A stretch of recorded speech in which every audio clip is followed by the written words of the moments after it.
Keeping the nation's airports mostly closed to commercial traffic for a second day was to prevent the 10 conspirators who haven't been accounted for from fleeing the country. It said that the 50 infiltrators were in this country mostly, if not entirely, on work permits, and that a number of them trained at U.S. flight schools, and there was at least one graduate of a U.S. flight school on each of the planes that were involved in the terror acts. Now, credit card receipts and other evidence, according to the LA Times, indicates that some of the hijackers paid for flight training, paid with cash. Some of them paid with credit cards. A federal agent involved in the probe is quoted as saying that authorities believe 27 suspected terrorists in all received various kinds of pilot training in this country, in Florida, and in one other state. There's also tonight, so far not completely confirmed, report that at least one of those suspected of being involved in the hijackings had what's called a ramp pass at one of the airports. And that would raise a lot of new questions about how such a person got that ramp pass, if indeed he was the only one who had it. Now, could the terror that struck the skies yesterday have been permitted? Prevention is one of those things that everybody's scratching their head about. For some perspective on that, I spoke earlier with Louis Mizell, an author who tracks terrorist activities around the world. Should we have been surprised by this tactic of crashing an airplane into a building? I was surprised, but should we have been? The tactic of using an aircraft as a weapon is not new, so we shouldn't have been surprised. Shocked at the carnage and the casualties, absolutely. But surprised for the tactic, no, because there have been at least 40 cases by a wide range of terrorists, criminals, and even crazies where they've illustrated our vulnerability to this tactic. Remember in 1994, a guy steals a Cessna and flies it into the White House. 20 years earlier, a private in the U.S. Army steals a helicopter and lands it on White House grounds. 1 week after that, a man storms into the Baltimore-Washington International Airport. He kills a police officer and a pilot. And he was hoping to hijack the aircraft in order to send it into Nixon's White House. When you predict future trends, you have to study analogous situations. And as many analysts in this country are aware of, but most of the public is not, there have been at least 4 cases in this country in which pilots who had domestic problems have used their aircraft to kamikaze their spouse's home or workplace. I didn't know that. There have been many cases, and of course this tactic is not isolated to the United States. It's been used, variations of it, in at least 24 other countries. As early as the 1970s, the Israelis uncovered a plot by Palestinian terrorists to load an aircraft with explosives and detonate it over Tel Aviv. Fortunately, this was thwarted. But probably the most historically significant incident occurred in 1987 when a member of the Popular Front for Liberation of Palestine flew a motorized hang glider from Lebanon into a military base in Israel. He was able to kill 6 Israeli soldiers and wound 7 others. This was a morale booster for Palestinians because it showed that even the Israeli Defense Force is vulnerable to aerial assault. Mr. Mizell, is it or is it not a realistic goal for this country to say, is now being talked in Washington, we're not just going to retaliate, we're going to defeat terrorism? Look, I'm a Marine at heart. I've been a special agent. I worked in 105 countries all my life. I'm aggressive. I say let's go after them. But first, let's do it diplomatically. Even with that background, or especially with that background, I know first we have to do it diplomatically. Yes, let's go after them, but who are we going after? You don't just go bomb a country. This is not going to be as easy as everyone thinks. And if it turns out to be Osama bin Laden, even if you eliminate them, you have not eliminated the problem. Some years ago, you made a point of trying to demonstrate how lax airport security was and is. Tell me about that. Well, my job is to study terrorist tactics because an individual or a country aware of a tactic is less likely to become a victim of those tactics. So I was sent around the world to demonstrate, to defeat security at airports. Were you able to do that? I've never been defeated. In fact, in one case, I gave a talk at Constitution Hall with Alexander Haig. He was a presidential candidate at the time, so he had Secret Service protection. Even though I was a federal officer, they searched me as I went into Constitution Hall. They put my bags through the X-ray. I went through the metal detector. I then walked up on the stage, pulled out a handgun, a knife, a sword, and an Uzi submachine gun. I simply used the tactics the terrorists had taught me in the previous 3 months. But what about this business of stealing a commercial airliner? You talked earlier, well, yes, people have stolen Cessnas or put a helicopter up, but one of these huge jetliners, isn't that unusual for terrorists to be able to take over a plane and then fly it with all that sophisticated equipment? It's unusual. By the way, we have about 30 aircraft stolen in the United States every year. Most are smaller aircraft and corporate-size aircraft, all of which could cause huge amounts of damage. The jury's still out on whether or not how sophisticated the terrorist has to be once they have hijacked or stolen one of these aircraft. Can they fly it? The ruse might be to trick the pilot into flying to the general location they want to attack, because the pilot believes if he follows orders, everything will be just fine. That's called desensitizing the target. When they get to that point, even someone who was not well trained could take the controls and crash it into a specific target with a minimal of training. Louis Mizell, thank you very much. Thank you. The full breadth of the American continent is not enough to insulate people from the fear that the terror attacks on the East Coast have triggered. Bill Whitaker is in Los Angeles with the West Coast story tonight. Bill? Well, Dan, as you said, the terror back east sent shockwaves across the country. Here in the American West, people today tried to get back to normal. Schools reopened, tourist attractions reopened. But despite the best effort of people here, getting back to normal just was not possible. Why can we not go home? CBS News has learned the border near San Diego, the busiest crossing in the world, closed down for hours last night after a man described as having a Middle Eastern accent called saying a bomb was about to go off. Across the border, 35 Iraqis were arrested in a Tijuana hotel.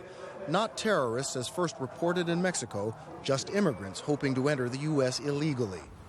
The blast in New York sent shockwaves across the country. In Salt Lake City, shaken Olympic organizers are rethinking security for next year's Winter Games. It does make us sit back and think, okay, now is a plan, can we really do what the plan says it can do? Los Angeles, where people boast of living on the cutting edge, today was just edgy. Again, downtown, there were more cops than office workers. At the federal building, FBI agents checked everything and everybody, even the mail. Schools tried to get back to normal, but it's just too early. If that happened, who knows if it could happen again. This is the United States, and it kind of seemed like a movie that was happening. It didn't seem real. They tried to get back to normal in San Diego, too. But normal today is downtown checkpoints and frightened workers. It just doesn't feel appropriate. It just doesn't feel as if we should be doing this, you know. In fact, with airports closed, travel was far from normal. East to west Amtrak trains are booked solid. At the port of Los Angeles, federal agents are stopping and inspecting every cargo ship before it enters. The Armageddon-like scenes inflame the passions of some and retaught painful lessons to others, like visitors to the Arizona Memorial at Pearl Harbor. I felt like Pearl Harbor was our message to be careful, to be vigilant, and that was the lesson we learned, is that you can never let your guard down, no matter how certain we feel we're in control. In control is not what most people were feeling here today. In fact, it was just the opposite. Now, it seems that it's going to take a lot more time and a lot more effort for people anywhere in the country to feel a sense of normalcy again. Dan? Bill Whitaker reporting live from Los Angeles. A massive effort to find survivors is still underway here in New York City. As you see in this live picture, what's happening here exactly we do not know. But this has been a center of activity for some little while, past the midnight hour in the east and going into the wee hours of the morning. It appears that something in particular has caught their attention there. What? we could spend the rest of the morning speculating about, perhaps hearing somebody who might still be alive, maybe somebody has found a body or bodies in there. But this is, if you're saying, well, how can I see all this? It seems very light. They have these huge lights that are focused down on the area. But this kind of activity is happening all over Lower Manhattan as the work that will last a month or two or perhaps even more goes on. Workers are braving dust, danger, and more unstable buildings, trying to find thousands of missing people in the Trade Center rubble. Byron Pitts is there. Today, in the long shadow of Lady Liberty, as Air Force fighter jets patrol the skies over Manhattan, volunteers by the thousands sifted through metal and misery. One of the officers came in and said they found a man at 6 in the morning and they had to cut his legs to get him out. All reminders freedom in America has never been free. I'm doing this because this is America, this is New York, and these people need people down there right now. I know if I was in there, they'd be in there trying to dig me out. I was at Oklahoma City bombing the Murray building. This is like 20 of them all in one. Rescuer and police officer Dan McDonough says he isn't simply looking for survivors or bodies. He, like so many others, is still looking for friends. We're missing our whole company. New York's fire chief, a senior chaplain, and head of the search and rescue team, all killed when a building collapsed. More than 200 fellow firefighters missing. Close to 30 New York City police officers unaccounted for. And there, beneath 50 feet of twisted steel and crumpled concrete, beneath what were once the tallest towers in Manhattan, rest the remains of countless victims and the whispers of survivors still alive. We were taking out someone on a stretcher. They were alive. And as he came down the line, I saw that his eyes were open and he was talking. How good did that feel? I'm almost ready to cry once again. But there is not a single chance the living here will outnumber the dead. The numbers that we're working on are in the thousands. Obviously, we hope that's not the case. There are men and women lined up here who haven't slept much in the past 36 hours, running on adrenaline and running out of time. 8:48 a.m. Tuesday, that moment in time that changed lives and took lives.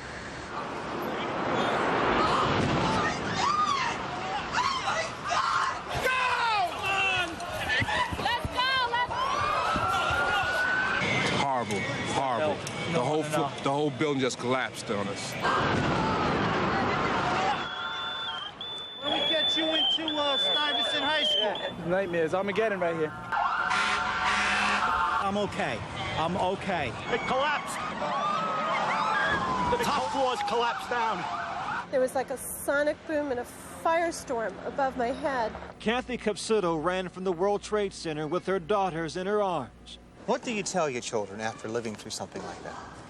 I thank God that you're alive. And my kids know that their lives will never be the same again. Never the same, but still New Yorkers try. Blocks from the bombing, a father played ball with his son. We're trying to make the kids adjust as much as possible without making them as afraid as the adults are. Byron Pitts reporting. With the World Trade Center towers now in ruin and rubble, and possibly thousands of people still in those ruins, it's not a good sign that so few survivors have been found in the last 24 to 48 hours. CBS News medical correspondent Elizabeth Caledon reports on the casualties and the ER doctors waiting to treat them. She's been in a long time. Arthur Del Bianco is one of the lucky few, able to tell a tale of survival from a hospital bed. All of a sudden, it was like bang, bang, bang, bang, bang, like bullet shots. And then all of a sudden, 3 tremendous explosions. And everything started coming down. Del Bianco was at work in the doomed trade towers when they were attacked. The force just pushed us to the ground. We were pushed up against marble slabs and other people and glass and the smoke. We were buried in that stuff. He made it out with a broken leg and today was reunited with his wife. But stories like his are rare. Hospitals, which have been standing by on high alert to treat scores of wounded, are not getting the numbers they anticipated. St. Vincent's Hospital has treated more than 400 so far. Dr. Anthony Gagliardi says it's just scratching the surface. Most of what we've seen have been, in fact, the rescue effort workers and not necessarily the primary victims who were already in the building. Many rescue workers have been crippled by respiratory problems caused by the thick layer of dust and ash blanketing the area. Doctors are also seeing burns, broken bones, and eye injuries. But for much of the day, empty stretchers and wheelchairs stood waiting, along with medical personnel eager to help.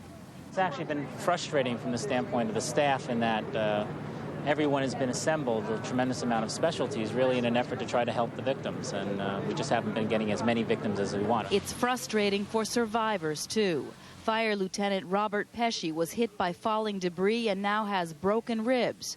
But he has bigger concerns. I have personal friends that are missing.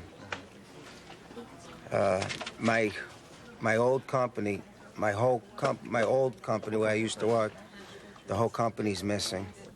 So many are still.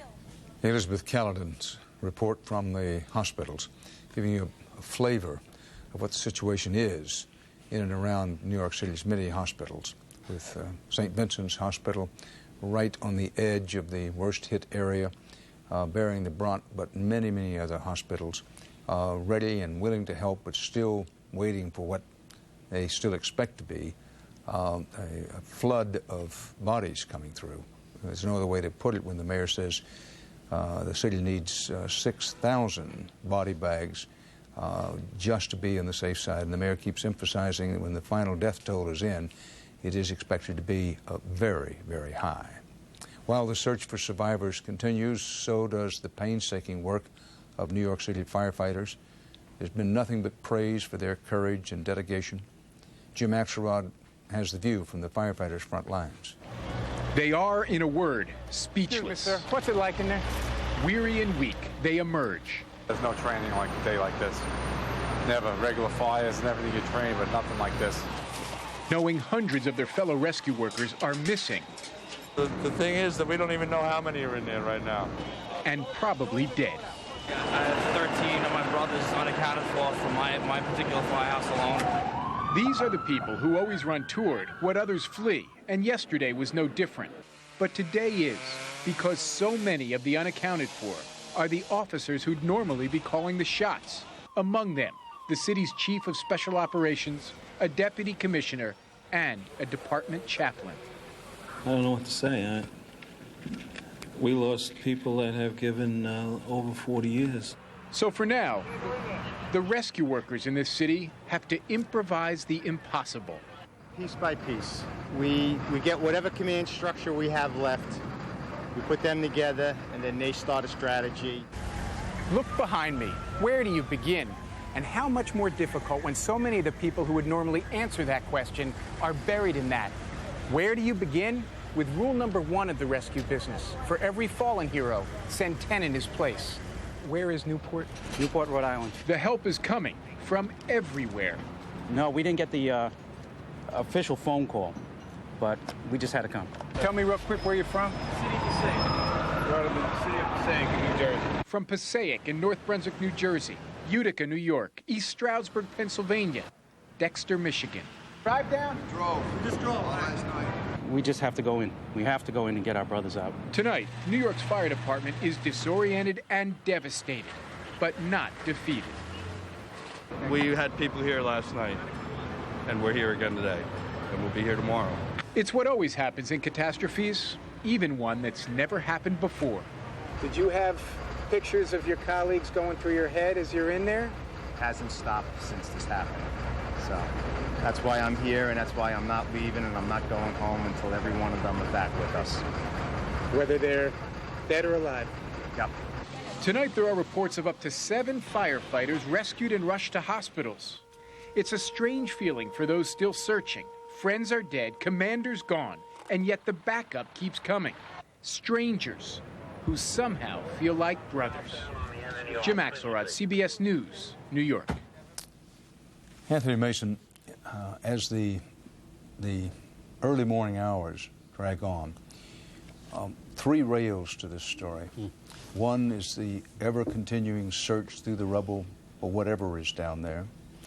Another is what's happening in Washington with the president mustering support in Congress and at the same time trying to put together a coalition overseas. Among other things, Congress preparing to pass the money the president will need for what he has called the war on terrorism. And then there are the investigations to find out who did this. This scene in Lower Manhattan, which has come in recent hours to symbolize the overall effort there, the pace has quickened even from the last time we were here.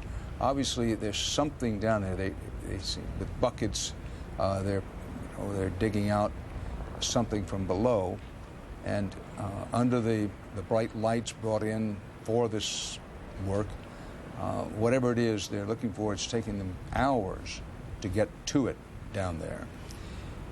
U.S. authorities, meanwhile, have identified more than a dozen hijackers of Middle Eastern descent in the bombings, and gathered evidence linking them, they say, to Osama bin Laden.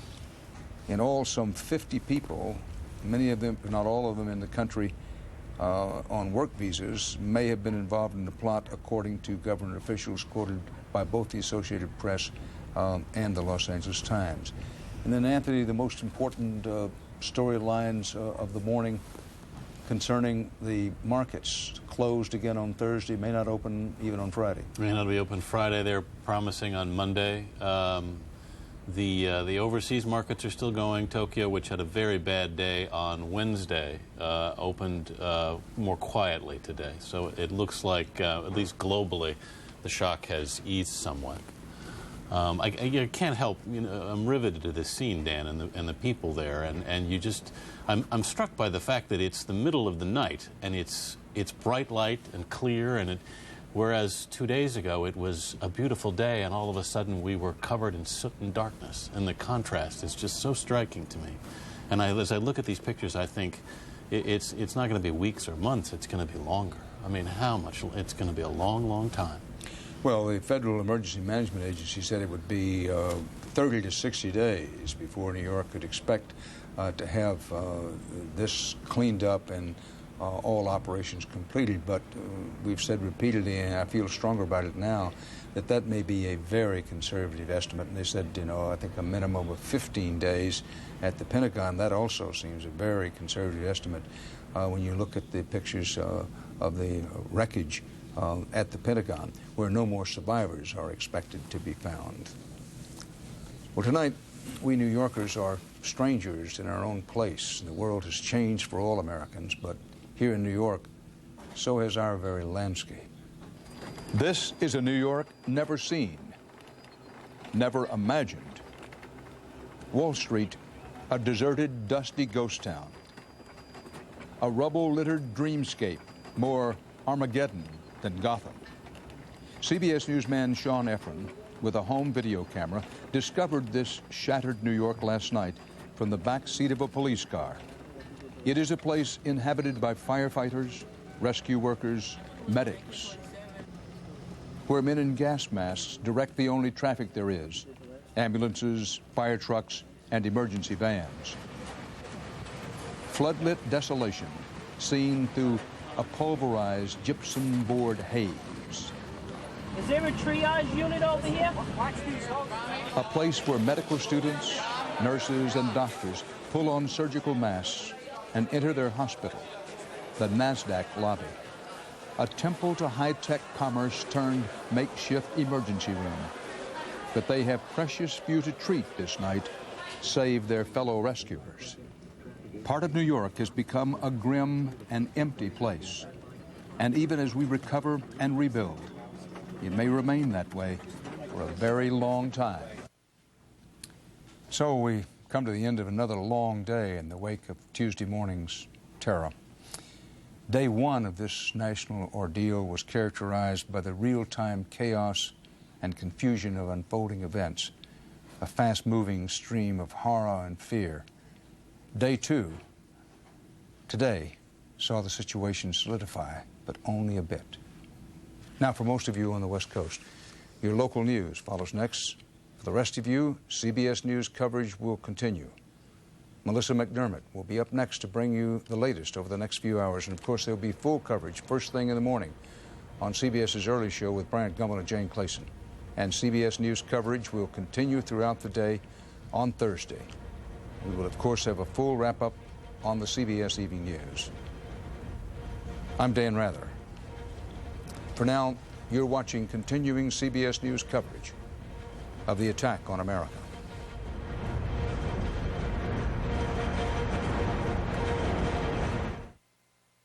What's the other jet doing?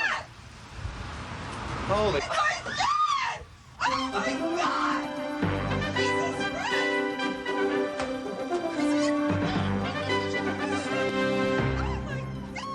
This is continuing CBS News coverage of the attack on America. Good morning. I'm Melissa McDermott. It is now about 2 o'clock Eastern Time, and you're looking at a live picture in downtown Manhattan. Bright searchlights cut through the night in lower Manhattan while hundreds of rescue workers cut through tons of twisted steel and broken concrete. It's amazing the job they have ahead of them. They are just beginning to edge their way into the rubble that was once the World Trade Center. A handful of survivors have been pulled from the debris so far, among them 3 police officers. But so far, only a fraction of the estimated thousands of bodies have been recovered. One of the numbers we last heard was 82 confirmed dead. In Washington, D.C., the fire at the Pentagon is out, but officials say it could be days before they are able to reach the estimated 150 to 200 people still missing inside. And FBI agents have stormed a car rental office in Pompano Beach, Florida, carting off a car and documents believed linked to one of the hijackers. While officials hold out little hope for finding survivors in the Pentagon attack, a massive effort is still underway right here in New York. Workers are braving dust, danger, and more unstable buildings to find thousands of missing people in the Trade Center rubble. CBS News correspondent Byron Pitts is there. In the long shadow of Lady Liberty, as Air Force fighter jets patrol the skies over Manhattan, volunteers by the thousands sifted through metal and misery. One of the officers came in and said they found a man at 6 in the morning and they had to cut his legs to get him out. All reminders freedom in America has never been free. I'm doing this because this is America, this is New York, and these people need people down there right now. I know if I was in there, they'd be in there trying to dig me out. I was at Oklahoma City bombing the Murray building. This is like 20 of them all in one. Rescuer and police officer Dan McDonough says he isn't simply looking for survivors or bodies. He, like so many others, is still looking for friends. We're missing our whole company. New York's fire chief, a senior chaplain, and head of the search and rescue team, all killed when a building collapsed. More than 200 fellow firefighters missing. Close to 30 New York City police officers unaccounted for. And there beneath 50 feet of twisted steel and crumpled concrete, beneath what were once the tallest towers in Manhattan, rest the remains of countless victims and the whispers of survivors still alive. We were taking out someone on a stretcher. They were alive. And as he came down the line, I saw that his eyes were open and he was talking. How good did that feel? I'm almost ready to cry once again. But there is not a single chance the living here will outnumber the dead. The numbers that we're working on are in the thousands. Obviously, we hope that's not the case. There are men and women lined up here who haven't slept much in the past 36 hours, running on adrenaline and running out of time. 8:48 a.m. Tuesday, that moment in time that changed lives and took lives.